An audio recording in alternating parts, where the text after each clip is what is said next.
Баршаңызға қайырлы күн қыздар, сіздермен Жансая. Бүгін сіздерге қуырылған түшпәрә жасап көрсететін боламын.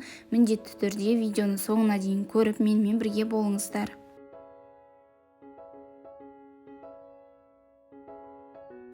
Ең алдымен бөлме температурасындағы сүтімізге суымызды құйып, үстінен тұзымызды салып, жұмыртқамызды қосып, сары майымызды салып, қопсытқышымызды салып, енді ұнымызды қосып, барлығын жақсылап, қамыр илейтін боламыз. Бастапқыда осылай барлығын шанышқының көмегімен араластырып алатын боламыз, артынан қолымызбен илейміз.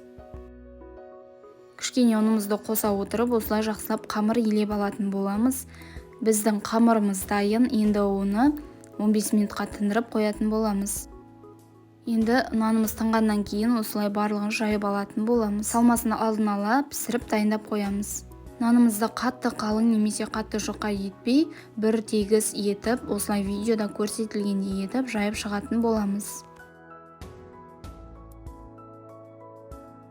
Жақсылап нанымызды жайып шыққаннан кейін осылай бірнеше бөліктерге бөліп, ішіне салмасын салып, түшпәрамызды түйетін боламыз. Қыздар, менің каналымда шығып отыратын жаңа рецептерді жоғалтып алмас үшін міндетті түрде менің каналыма тіркеліп, қоңырауша белгісін қосып қоюды ұмытпаңыздар.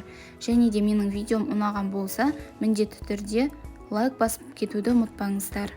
Түшпәрамыз дайын, енді осыны қызған майда екі жағын қызартып, пісіріп шығатын боламыз. Осы рецепт бойынша дайындап көріңіздер, өте дәмді болып шықты.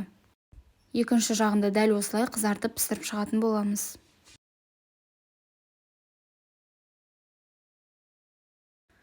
Түшпәрамыз дайын, міндетті түрде осы менің рецептім бойынша дайындап көріңіздер, өте дәмді әрі өте оңай дайындалады. Сіздермен болған Жансая. Егер видео ұнаса, лайк басып, комментарий жазып, арнама тіркелуді ұмытпаңыздар.